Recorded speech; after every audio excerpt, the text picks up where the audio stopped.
Okay, so thank you for the introduction. So as James says, I'm going to be talking about perishable artifacts today.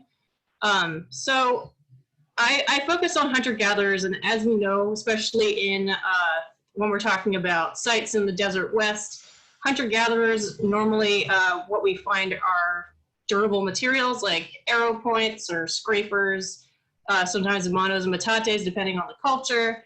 We might have other kinds of evidence like hearths left behind, bones from what people were hunting, and ceramics too, depending on the culture. But what this archaeologists know that this is an underrepresentation of what's actually happening at hunter-gatherer sites. There's some estimates that if you look at modern-day hunter-gatherers, perishable artifacts are about 90% of material culture. So that means when we're only focusing on stone tools, that we're seeing like a slim amount of what that culture actually is. And then so what that has also done is it's led to an overemphasis a lot of times on stone tools. And so though we're talking about hunter-gatherers, that means that very frequently we're mostly focusing on hunting, and the gathering part we kind of have to infer. But there are some rare circumstances where if we do actually have some of these materials preserved, we can fill in all of these other kinds of other types of material culture, fill in what that culture actually looks like. So in this painting is showing you all of the other kinds of material culture that's perishable in a Colorado Plateau site. So we're looking at different kinds of baskets, netting, decoys, lots of other kinds of hunting, so smaller game hunting with rabbits, which I'll talk about later. But then also other aspects of daily life, like the plants that people are gathering need to be processed a certain way. And not only is when we have the entire collection, are we seeing, we're seeing the entire community. A lot of times when we think about basketry, we're thinking about the role of women, which again, I'll talk about a little bit later.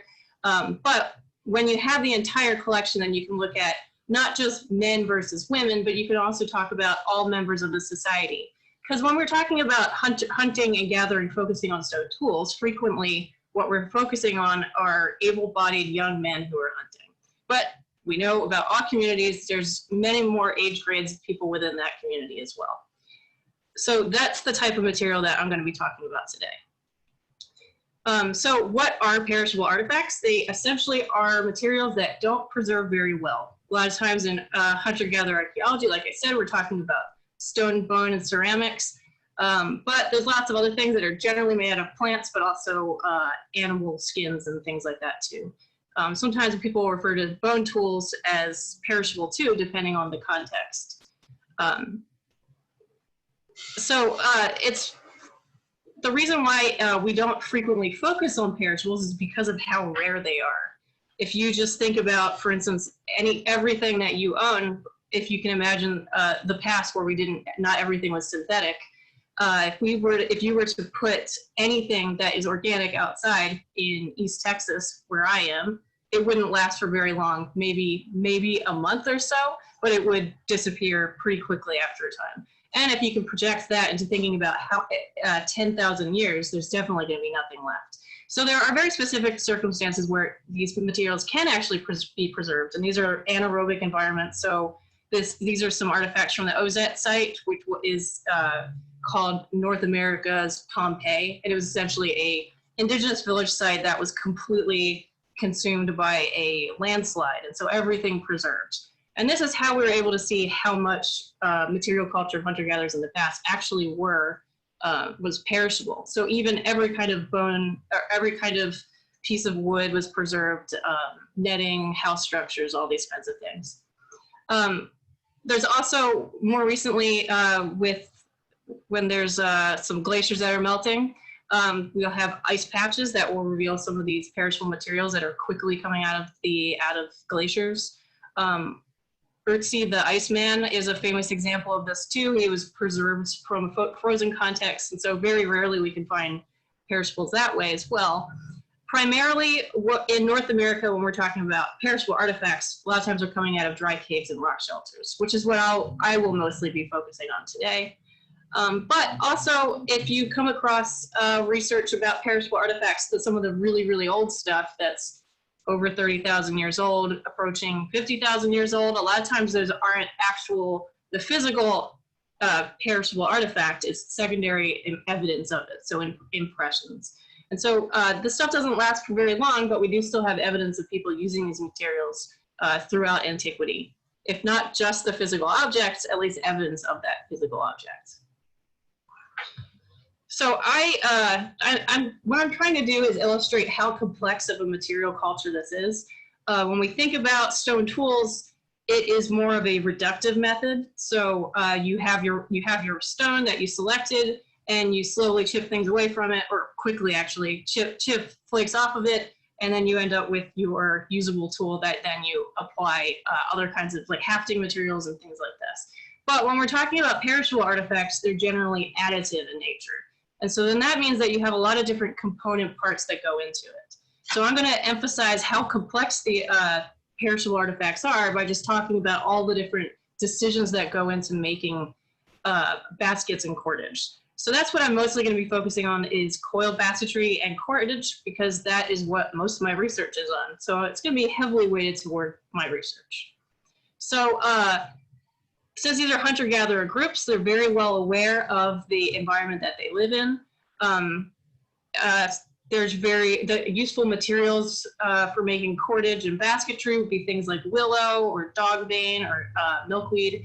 And all these plants are growing in predictable locations, but not all in the same location. So that's kind of a key to the hunter-gatherer mobile lifestyle in the desert West, is you have to travel to these different resources in order to select these things.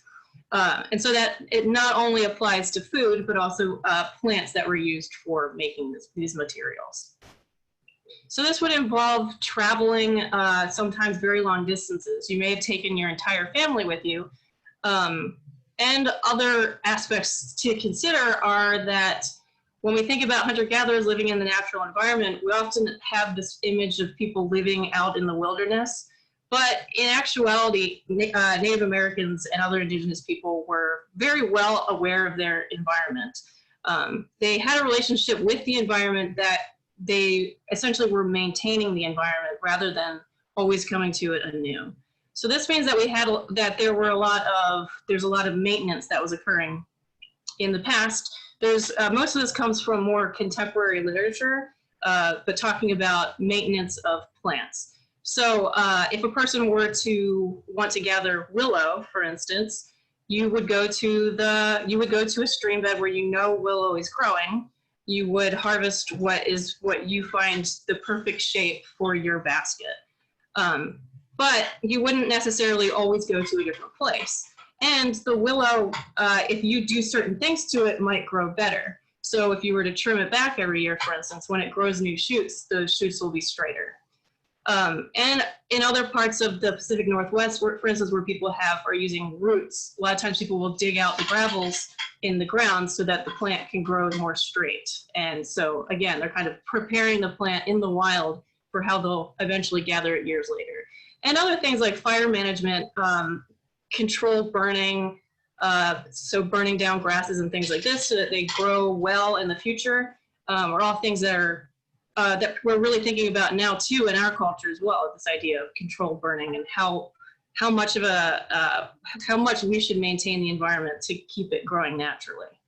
So these are some things that people would have considered in the past. And for instance, all of these plants are growing in predictable places. They have predictable growing locations.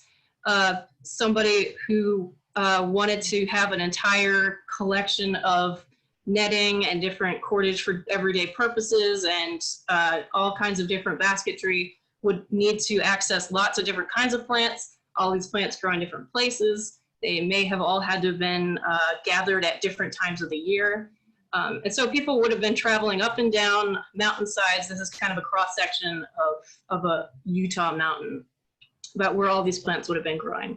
And people weren't necessarily only going on trips to go collect willow. They probably were doing this on the way to something else. So that's kind of another way that you can think about the community itself. Even though a lot of times women are the ones who are associated with making the baskets, the entire community may have gone and taken a detour to collect willow on the way. So as part of some of my research, I have been building a collection of these materials. So I conducted a survey in the Great Basin and Snake River Plain, where I was targeting different types of, I was using ethnobotanical literature to find where these plants are growing and collect them. And so part of my master's thesis, I wanted to be able to identify the raw material plants in a perishables collection from a site in Nevada. And so what I essentially did was build a library. I went to all these different places where these plants were growing, collected them, subsampled them, and took pictures using light microscopy and scanning electron microscopy. So the idea behind this is if you're able to identify what the plant is, then you might be able to reconstruct seasonality where people are moving, or if they're making something at the site versus bringing it to the site. And I've started doing the same thing when I was working at Hall's Cave in Kerr County. As part of this, I was also trying to create a Texas Hill Country plant survey as well. And so indigenous people in this region would have had a different set of plants that would have been important to them. They would have had some more agave, and if it's approaching, but also basket grass and things like this. And so even though in Central Texas and East Texas, we might not have actual perishable artifacts preserved, if we're able to look at similar materials and where the plants are growing now, we can infer some things about the past, about what people would have been doing. So all of that was just going into actually getting the plant material.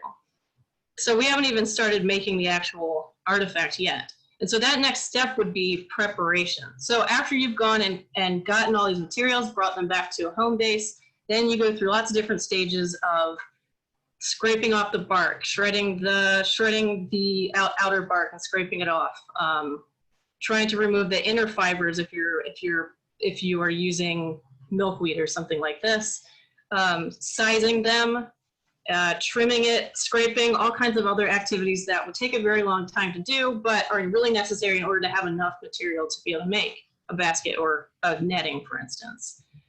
So there's a consistency across the desert west about how people process things like sumac and willow, where you split the willow branches into 3 pieces, and then eventually size them so you can have a size stitch that you would like. So all of this is a standardized process that people would have followed. There's some slight variation between different groups, but this is just another set of steps that you have to go through before you can even really get to the point of actually making the basket. That would be the construction stage. And so I mostly am focusing on coiled basketry, which is what the little basket in the top right is. But there's lots of other kinds of baskets too that I haven't really talked about. So they would be like twined basketry, which are some examples here. But they all follow different standardized set of activities in order to actually create the thing. And so this, again, is very highly standardized. It's something that you would have learned and would probably not deviate from. So this is just kind of to show you all the different components that go into making a basket. And this is just a winnowing, or this is a coiled basketry. So things just like not even just the individual components, but the foundation, whether you have 2 sticks in it or 1 stick, or bundles, or when your stitches actually are wrapping around the foundation, or if they're splitting the foundation. So all of these types of things are not done randomly. Generally, it's something that you learned how to do. And so if you're able to break it down into these component parts, you can be looking at how a person learned how to make something, which is what I'm mostly interested in. But you can also talk about other things too, like what the basket could have actually been used for.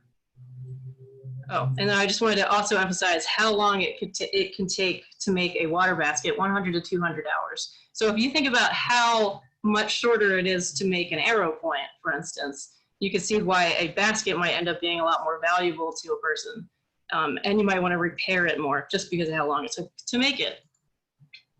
So as I was saying, it's a highly specialized, standardized activity, learning how to make baskets, first of all. So I can look at this little basket and criticize it because it doesn't look very good. The stitches are kind of cattywampus. It's not really trimmed off very good. It's kind of irregular in shape, but it's definitely much better than I could do. But it is essentially a learner basket is what has been inferred about this one. And so it kind of shows you, illustrates what apprenticeship would have looked like. So over the years, you would eventually become a master in making a basket. But a lot of times this wouldn't be until you were a lot older, past childbearing years, because that's when you actually get to settle down and really learn how to make a basket.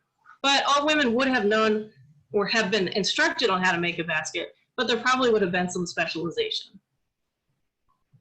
And so if you just look at just the first stages of making a basket, you can just tell a lot just from this first stage. So whether you start making the basket from the outside or the inside. So on the outside, you'd be holding the basket rim toward you, and you'd be inserting the awl and the stitches from the outside of the basket. Or you could be doing it the opposite way. And it doesn't necessarily affect how the basket would function, because either way you're going to be making a basket. It might have an effect on your how easy it will be if you're going to make a very narrow basket or very narrow rim. Might be harder to work from the inside, for instance. But it might also just be how you learned how to make something. And a lot of this has to do with this idea of, once you learn how to make something when you're a kid and it works, why would you change it? Just like making bread, or when you first learn how to knit. However someone taught you how to do it, you're probably not going to change unless there's some reason to. And so another really important aspect, especially, and this ties into my analysis too, is another stage, which would be actually engaging the stitches. So this would be the work direction. So in this picture, the girl is being instructed on how to engage the stitches. And so she is working in a counterclockwise motion. She could be working in a clockwise motion, and someone else in her community might be doing that. But what is most likely is that she'll never change that direction that she's working in. And even if she encountered somebody who worked in the opposite direction, the basket would probably function the same way. It wouldn't affect its ability to hold water or seeds or whatever they're using it for. But what it does tell us, who are actually observing it, is that there's something there's a different craft tradition that's happening in these different traditions. So what that does with the work direction that you are working in, you actually have a physical evidence at the end. So essentially this is the direction that you can see the stitch slant going toward.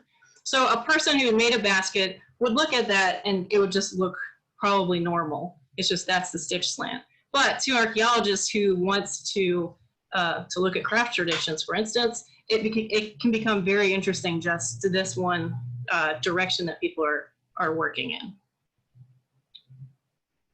And so that was mostly, or that was all coiled basketry. But the same thing happens as well with when you're talking about cordage too. And so here I'm mostly focusing on finer cordage that would have been used for making netting. And so these would have been made from materials like as I said before, dog bane, milkweed, and things like this. And in a similar way, after you have all of your component parts, then you can start assembling them. And so normally what will happen is that you have your collection of fibers. You will try to consolidate the fibers, usually either by pushing down away from you, rolling the fibers on your knee, or the opposite way, pulling it toward you. Either way you do it, it doesn't change the function of the artifact at all. And then most cordage is 2-ply, and so then you would basically get 2 of those plies and twist them together in the opposite direction. And just like work direction, it doesn't matter, it doesn't affect the function of the artifact itself if you first started by rolling down the thigh versus pulling it toward you. But it's another thing that once you were instructed on how to do it, you probably will never change. Unless for some reason everybody looks at you and says that you look weird for making cordage that way, which is unlikely to happen. So this is another trait that sticks around in a society, and because this is another learned task, a person would have been instructed to do this. And so if you can look at the twist direction, which is what it looks like at the end, then you might be able to infer, again, about the tradition in which people learned how to make these things. And so when you're looking at literature, archaeological literature, they'll often talk about S versus Z twist. And basically what that is just saying is whether a person pushed down or pulled up on their thigh first, the crossbar of that letter reflects the twist direction. So, those are aspects of actually constructing the material. There would have been other considerations as well, obviously. If you were making a net, for instance, you wouldn't want to use a material that wasn't strong. So those are other aspects that would have been considered too, but I kind of just wanted to highlight the aspects that I find the most interesting because that goes into my research. And so finally, the final stage would be the actual use and reuse and repair of those artifacts. And so this is what we usually think about when we find a basket. And there is a lot of ethnographic imagery of people actually using these baskets. A lot of these baskets will be seen for thousands of years in the past, things like boiling baskets. Those are especially popular in California and some desert parts of California too, where there was a lot of acorn gathering. And so acorns and also bones, if you wanted to render the grease, it's required that you boil the foods. So there's a lot of foods that you can eat raw or you can just roast, like pinyon pines, which is what's happening, or pinyon pine nuts. But with things like acorns, it requires slower cooking. And so basically, if you live in a culture that doesn't have ceramics, and then therefore you can't put a basket onto a fire because that would be bad, you find an indirect way of boiling it. So basically you heat up hot rocks in a fire and then put it in your mush that you've created of acorns. But there's probably boiling baskets throughout the desert west as well. Sometimes it's just harder to tell the difference between what these big baskets were used for. And so that's where things like useware comes into play. So pinyon pine harvesting and then roasting was another really important task that I just alluded to, but also shows up for millennia. So this would be essentially you'd travel to a higher location or higher elevation. You'd collect pinyon pine nuts and then roast them on a tray by throwing hot coals onto your tray. And now this is a really expensive basket that you made. And obviously you don't want to burn your basket. So people would be very, very careful. That's basically the answer, just be careful. But over time, after you can't repair it anymore, that's how we end up with the baskets that we see in archaeology, which are usually really small and burned baskets. So this would have been a really important, especially in the Great Basin, important food source. But other things like seeds that would have required winnowing to remove the outer hulls and things like this. And so a person would have lots of different kinds of baskets in their collection, but baskets may have been used interchangeably as well. You might have a huge basket that you'll use to move all of your goods around with, but you might also use that as storage when you're actually at a new location. So all of this just has been to demonstrate that baskets are very complicated. The other aspects that we can consider too would be with cordage. When you're actually talking about the use of these things, I kind of talked about netting a little bit, but there's diverse other uses for cordage as well with small game hunting, so making snares for birds and rabbits. And this type of artifact starts showing up a little bit more in the Great Basin after 4,000 years ago. And so people kind of associate this with the idea of people incorporating smaller and smaller game into their diet. So when you're able to find examples of snares, you can kind of imagine that this would have been an activity that someone could have conducted not too far away from their house. So a lot of times people would lay out snares when they're on the way to somewhere else, when they're gone for the day, and then come back and check on the snare when they got back. And this is also an activity that is a form of hunting, but isn't just associated with men, because women and children would also hunt using snares as well. So there's some kind of pictures of it. And we find evidence from imagery as well of how important netting and snares are. This is some Mimbrace pottery here. But the most important thing that I will talk about with this is netting. So these nets were huge. It took a very long time to make them. They were used sometimes for hunting antelope, although antelope were pretty big. Usually people would use a natural trap feature for that, but they might have made a really bulky net. But mostly they're used for jackrabbit drives. And so the bottom left picture there is a picture of a historical jackrabbit drive in Idaho.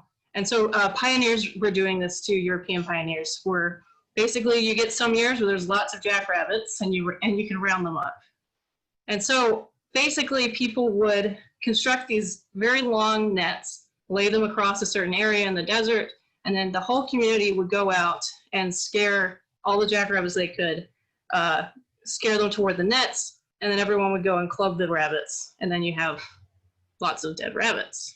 But so that would have been very useful for food, but also for other things as well. And there's a whole culture that would surround net hunting. You would have specific shamans who were especially suited toward net making and things like this. So there's a community involvement in this as well. And ethnographically, we see often that it's men who own nets, who are the ones making the nets. And so this is potentially what was happening in the past as well. But not, even though they were making and using them, the entire community would have benefited from the net, and the entire community would have contributed to actually using it. So as I alluded to, jackrabbits, you would end up with a lot of jackrabbits using, if you're hunting them this way. They would have been useful for meat, but they're actually mostly caught this way so that they can make their rabbit skin robe or rabbit skin blanket. Both terms will be found in literature.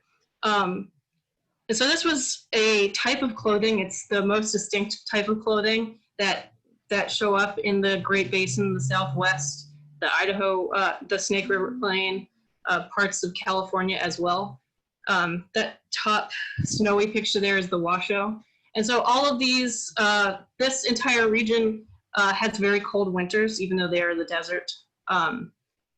So they do require, and especially at night as well, some warm materials. And these rabbit skin cloaks would have been made by first trapping rabbits, then skinning the rabbits and cleaning it, and then cutting those hides in the strips, and then wrapping those strips around other cordage or around itself. And then you end up with this big bulky cloak.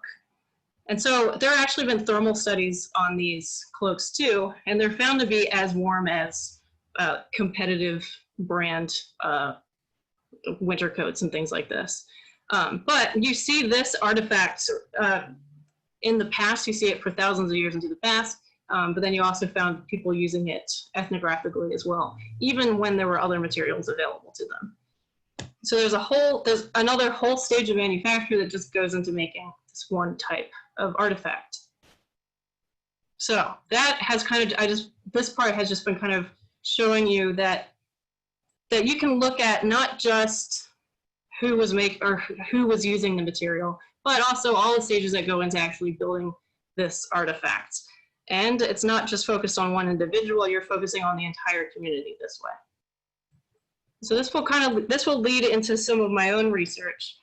So I focus mostly on the Great Basin, as you can probably tell, because I keep saying the Great Basin a lot. And that would be mostly Nevada. There's a map here, Nevada, Utah kind of area. Most of my work is in the Eastern Great Basin. And so this was a region, again, that people would have been traveling, would have been seasonally mobile. It's a basin and range system, so that means that there are major elevation changes that would have affected the plants and animals that were available. So it would have been necessary for people to be pretty mobile, but they probably also kept smaller base camps throughout. So I looked at a number of artifact sites, or a number of sites. Mostly I've talked most thoroughly about Bonneville Estates Rock Shelter. And so this is a site that is located, again, in the Eastern Great Basin. Actually, the background image is a view from nearby Bonneville Estates. And so this is located on the Great Salt Lake Desert, which is that area, the Bonneville Salt Flats, where people go and like break land speed records on cars and things like that. So this site kind of looks out onto that general area.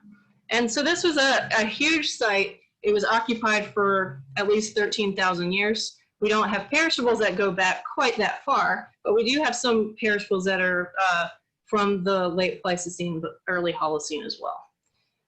So there's lots of evidence of not just the perishables themselves, but other decorative elements that would have used perishables. So this is kind of some pictures of perishable adjacent artifacts. So things like a bone awl, this bracelet with a beaded bracelet. There's also this,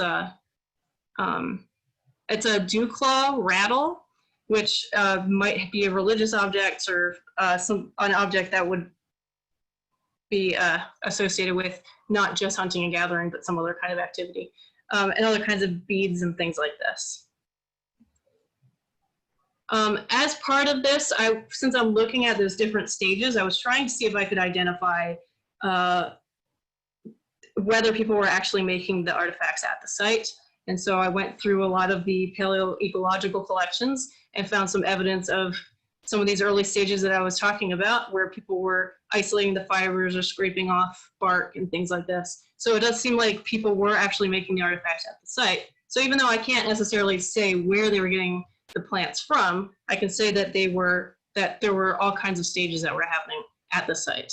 And so this is kind of similar to when you're talking about stone tool research, where you would talk about like microdebitage or things like this. So stuff that would have been left behind from the production of the stone tool. But most of the material I'm looking at are these pieces of basketry and cordage. You can see that they're not as pretty as the other examples that I showed early on, because this is the more realistic look of what a perishable artifact collection looks like. So it's pretty well preserved, but you can see evidence of burning, because that's why people would have gotten rid of it. There's kind of some of the stitches are worn away and things like this. Some of the major observations that I made at the site was that when I looked at those initial stages that I talked about with work direction, there was a shift where earlier on people are working left to right, and then later on there's a gradual shift to people working right to left. And again, this doesn't necessarily affect the artifact itself, but it might tell some interesting things about there was some sort of shift that's happening at the site in how people are learning how to make these things. But even though these artifacts function pretty similarly. But you also do see other kinds of shifts, like people are including bundles in baskets more. And so what that would mean is that these are baskets that would have been watertight. And so people might need to have had more water baskets, for instance. So in case the climate was drying. Or maybe this is a way that people were stone boiling. And so those are just some kind of general conclusions I made based on this, but it seems like this is mostly starting to happen after 4,000 years ago. And so some of the basketry from this site is 8,500 years old. So that's a pretty long period of time for there to be this consistency that gradually kind of peters into something else. When I looked at the cordage, again, people are making cordage at the site, but there are some interesting observations that I made. For instance, a lot of the cordage that was likely used for netting, which are these materials. Yeah, can you see my cursor? I think so. So these artifacts up here that have different kinds of knots, those would have been like sheet bend knots and things like this that people would have used for making nets. And also things like snares, which is what this is potentially a part of, for some sort of small game trapping. There seemed to be, throughout time, since the late Pleistocene, early Holocene, a strong consistency of those materials, netting materials, being made with the same type of twist direction all through time. But if you looked at these other materials, which are these kind of coarser things made out of juniper, sagebrush, these aren't necessarily artifacts that would have been suitable for very strong cordage, so they wouldn't have been used for netting. They wouldn't be used for snares, but they might just be kind of more of a general everyday task. That you see when, if I just look at the twist direction, you kind of see that wobbling back and forth of sometimes Z spin is more common, sometimes S spin is more common.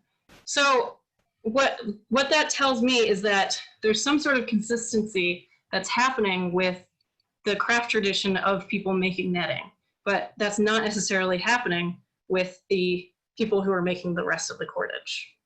So in order to kind of look at those questions that I have now, I expanded the study to look at other sites in the surrounding area. So all of this is in that Bonneville Basin area that I was talking about around the Great Salt Lake Desert. I looked at 9 other sites that were nearby. And so all of these artifacts are from the Natural History Museum in Utah.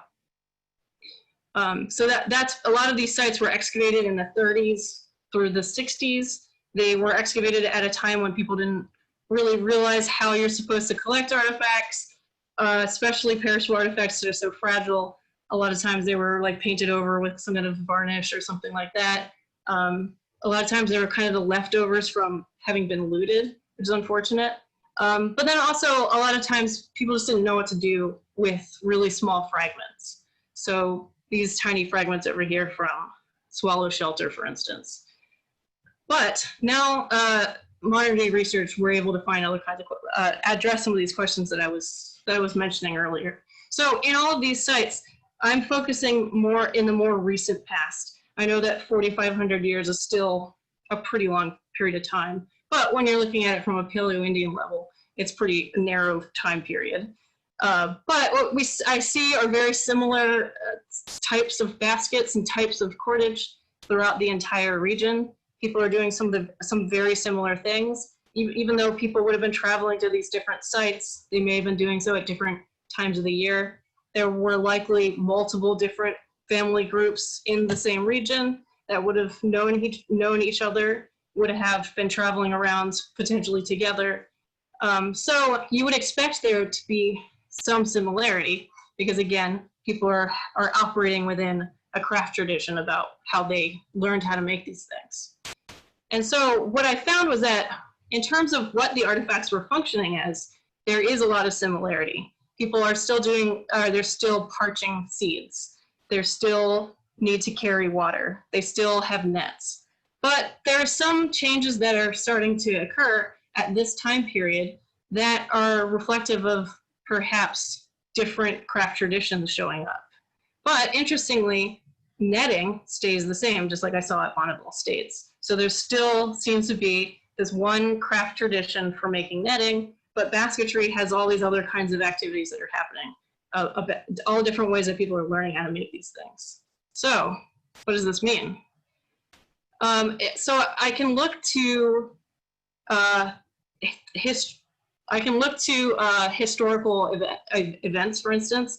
So in the Julian Stewart did a lot of ethnographic research, and he made maps around this area.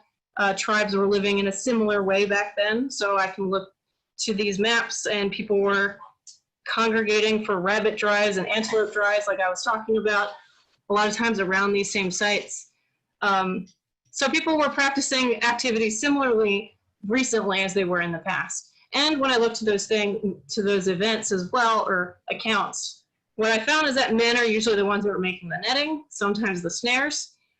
So I'm inferring that potentially in the past men were making almost all of the netting all the way back through time in the Great Basin. So that is kind of interesting because that would mean that this male craft tradition hasn't changed all that much over thousands of years. But that's not necessarily true of basketry. But what's also interesting is this idea of the community as well. Even though men would have been potentially responsible for making these materials, people would have been congregating for rabbit drives. You wouldn't just have a small family group conducting this. You would have had large collections of families that would have gotten together there oftentimes is a festival afterward because you need lots of people to help process these things. But then this would have been the opportunity to meet up with old friends, meet new friends, potentially get married and all kinds of other things. So, so thinking about this, a lot of times when we think about the Bonneville Basin, we think about it as kind of this isolated area stuck up here in the desert, the Great Salt Lake Desert. It's kind of hard to get to. It looks today very unforgiving, but in actuality, it was a pretty bustling area. There was lots of other cultural groups that were living nearby within the last 3,000 years. So this would be ancestral Puebloans down to the southwest, other kinds of southwestern tribes as well, like the Hohokam. But then there's also the Fremont people, who are kind of this mix between hunter-gatherers and southwestern farmers. And so there would have been this kind of blending that's happening in the region. So we shouldn't necessarily think of this region as being isolated, but there would have been lots of trade. And in fact, that is what we see. If you look at where a lot of these artifacts are showing up, from sourcing studies, from just being able to find like a piece of turquoise that is from the Southwest, but in like the Utah Valley, for instance, that talks to some sort of trade that's happening. And so the Bonneville Basin hunter-gatherers, even though they were hunter-gatherers who had been living in that region for thousands of years, they still had access to some of these trade materials. And what we see in the Southwest and other regions too, men tend to be a little bit more mobile. This idea that they're going off and hunting more, that they're also going off in order to get stone tool materials, but also potentially involved in trading as well. And so there would have been this contact that's happening. And again, there's this idea of community events and festivals that increasingly could have incorporated all of these other groups of people. So that might explain why there is this change that's happening among female crafts of basketry, is that maybe there are different women that are marrying into the society through all these different kinds of festivals and trading and things like this. So that is my current theory based on this idea. So if you extend this out into other regions of the Desert West, and this is kind of wrapping up here as well, there are other groups that are living in the Trans-Pecos area in Texas, for instance, that are practicing very similar life ways as Southwestern hunter-gatherers and Great Basin hunter-gatherers. And just like in this previous map where you see all this kind of trade happening, you also see that happening in Texas as well. But they're also getting some materials from Mexico too that's transporting up. And so Texas has some slight different aspects to it. There are more burials in baskets. We don't see those as often in Great Basin, but you see similar materials to ancestral Puebloan groups like sandals and things like this at Conejo Shelter, for instance. And also another site that came up was Horseshoe Ranch Cave, which is an interesting site because, again, this is another dry cave shelter. We often don't always think about those in Texas, but because this is kind of an understudied region. But what was interesting about this is that this, again, is a very, what was found was this pouch that was laying on, hopefully you guys are able to see that, I'm not sure. Well, it was a pouch that was laid on a blanket, and then so people thought that that was just like a fluff of hair, but they pulled it out, and it's actually the notorious rabbit skin robe. So you can see that this tradition that I was talking about of rabbit skin robes that would have been practiced or would have been created through the same process of congregating, making nets, everybody getting together, driving the rabbits, skinning it, using it for the winter time, all that kind of stuff is also showing up in this region that seems like it's very far away, but potentially is connected to this wider world as well. So I'm just kind of demonstrating perishables in general as an understudied material, but they're rare, but they're not necessarily completely missing. There are plenty of regions where that does have this, and it's an understudied still understudied area of research. And you can learn all kinds of things about community reconstruction. You don't just have to talk about hunting and gathering, but you can fill in these other aspects of gathering, for instance. And also, I'm just trying to illustrate that we have a sort of simplistic vision of hunter-gatherers as just hunting and gathering. But with perishables, you can look at even everyday activities of subsistence have very elaborate traditions that go alongside it. So thank you.